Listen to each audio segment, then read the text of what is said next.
বন্ধুরা, আশা করি সবাই ভালো আছেন। আপনাদেরকে একটা ডিকশনারির ডেমো দেখাতে চাচ্ছি। এই ডিকশনারিটাতে আপনারা কিছু অতিরিক্ত ফ্যাসিলিটি পাবেন, যেগুলো অন্য সাধারণ ডিকশনারিতে পেয়ে থাকেন না, বা যে ডিকশনারিগুলো বাজারে পাওয়া যাচ্ছে সেগুলোতে কিছু সুবিধা নেই যা এই ডিকশনারিটিতে আছে। এই ডিকশনারিটির নাম হচ্ছে Taher soft English to Bengali dictionary. এই ডিকশনারিটি আমি রান করলাম।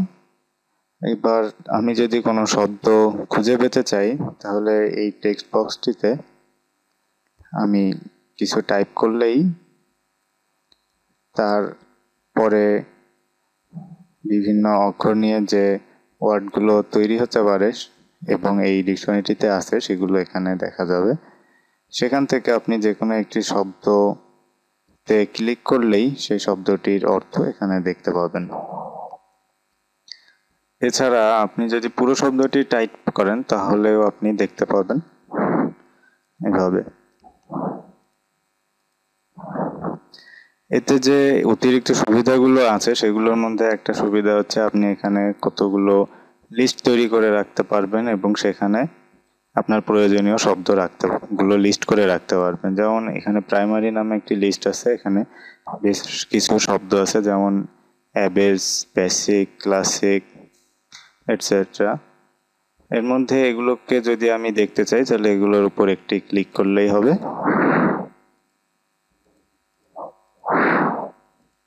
আচ্ছা, এখন আপনি যদি এই লিস্টগুলোতে কোনো একটি শব্দ অ্যাড করতে চান তাহলে আপনাকে যা করতে হবে, প্রথমে কোন লিস্টে আপনি অ্যাড করতে চান সেই লিস্টটা সিলেক্ট করতে হবে।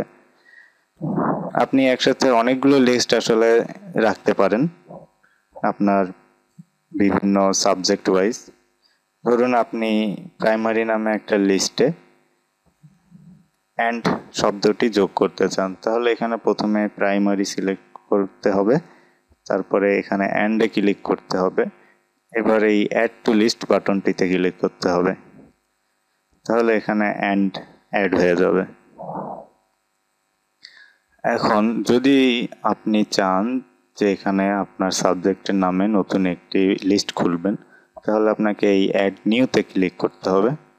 এখন এই যে ইনপুট বক্সটি আসলো, এখানে আপনাকে নতুন একটা সাবজেক্টের নেম বা লিস্টের নেম দিতে হবে। ধরুন আপনি দিলেন হচ্ছে বিজনেস,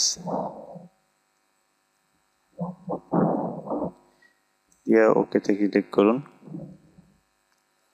এখন আপনি এই বিজনেস লিস্টটিতে আপনার বিজনেস সাবজেক্টের সকল শব্দ রাখতে পারবেন। যেমন আপনি এখানে টাইপ করলেন কমার্স। এখন আপনি এই শব্দটিকে যদি বিজনেস লিস্টে আনতে চান তাহলে শুধু অ্যাড টু লিস্টে ক্লিক করলেই কাজ হবে এখন, তার কারণ কমার্স শব্দটি সিলেক্ট অবস্থায় আছে, বিজনেস লিস্টটাও সিলেক্ট অবস্থায় আছে। আচ্ছা, এখন আরো কিছু ফিচার এখানে আছে, যেমন আপনি যদি এই কমার্স শব্দটিকে অন্য একটি লিস্টে নিয়ে যেতে চান কখনো, তাহলে আপনাকে যা করতে হবে তা হচ্ছে এখানে যে মুভ টু অ্যানাদার লিস্টে ক্লিক করতে হবে।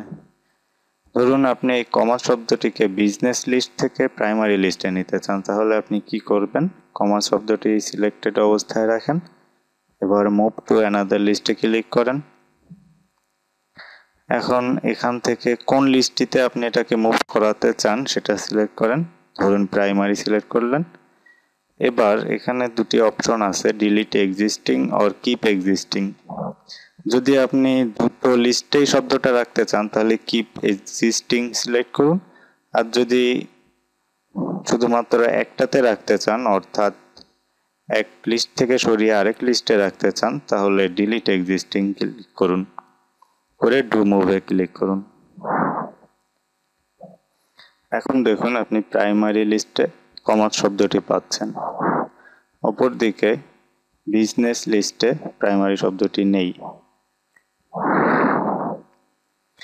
এবার যদি আপনি এই প্রাইমারি লিস্ট থেকে কমার্স শব্দটিকে বাদ দিয়ে দিতে চান অর্থাৎ মুছে ফেলতে চান, তাহলে আপনি কি করবেন, তাহলে এই প্রাইমারি লিস্ট থেকে কমার্স শব্দটিকে প্রথমে সিলেক্ট করুন, এবারে ডিলিট ফ্রম লিস্টে ক্লিক করুন। শব্দটি চলে গেছে। আর যদি আপনি সম্পূর্ণ একটি লিস্ট ধরে ডিলিট করতে চান অথবা একটা ফাঁকা লিস্টের নামটাকে চেঞ্জ করতে চান,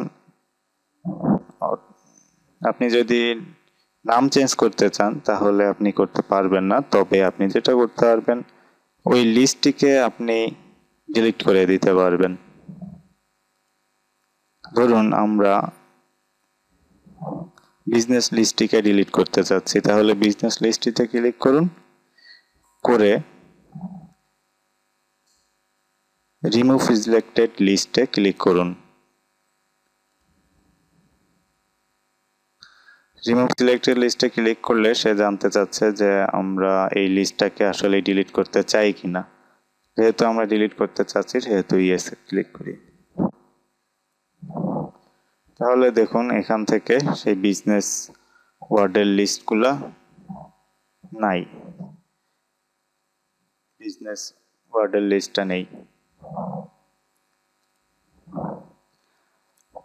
এছাড়া আরো বেশ কিছু সুবিধা আছে এতে, যেমন আপনি এটাকে বার মোড করে রেখে দিতে পারবেন।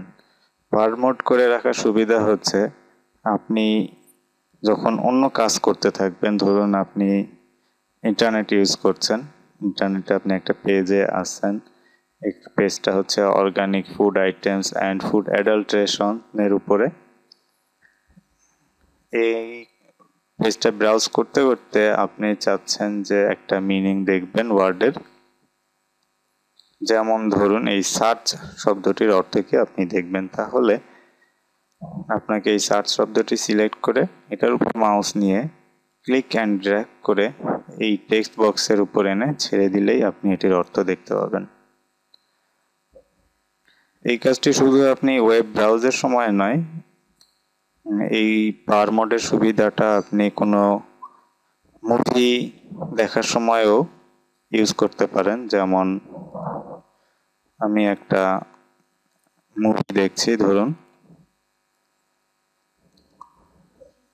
মুভিটা দেখতে দেখতে আমার মনে হলো যে আমি একটা শব্দ বুঝতে পারছি না, যদিও এই মুভিটির সাবটাইটেল নেই।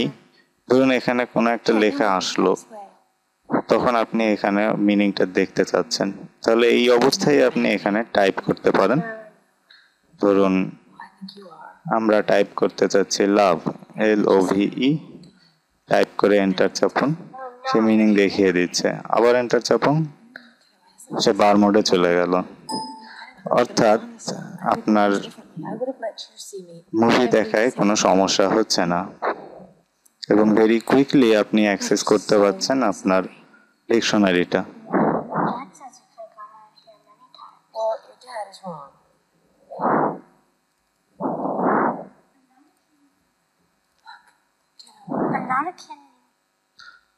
আরেকটি উল্লেখ্য বিষয়, এই ডিকশনারিটি সম্পূর্ণ ফ্রি, আপনারা বিনা পয়সায় এটা ডাউনলোড করতে পারেন।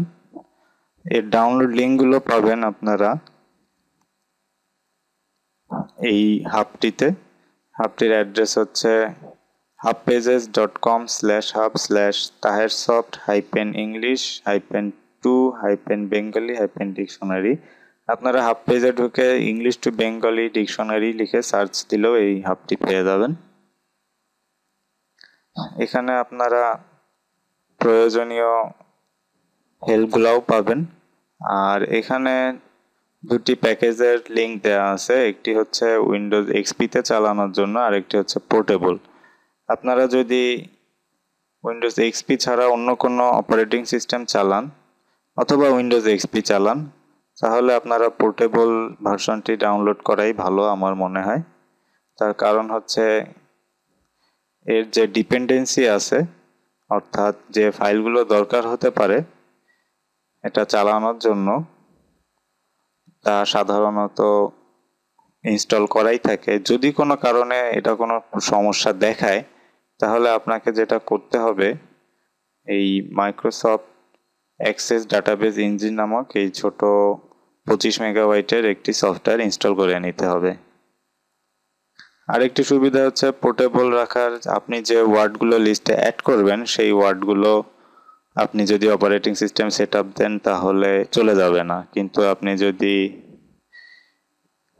প্রোগ্রাম ফাইলসে অর্থাৎ সি ড্রাইভে অর্থাৎ সিস্টেম ড্রাইভে ইনস্টল করেন তাহলে আপনি যখন অপারেটিং সিস্টেম চেঞ্জ করবেন অথবা নতুন করে সেট আপ দেবেন অথবা কোনো সমস্যা হলে যদি আপনার সি ড্রাইভ ফরম্যাট করতে হয় বা বড় ধরনের কোনো চেঞ্জ করতে হয় তাহলে আপনি আপনার জমা করা শব্দগুলো হারিয়ে ফেলতে পারেন।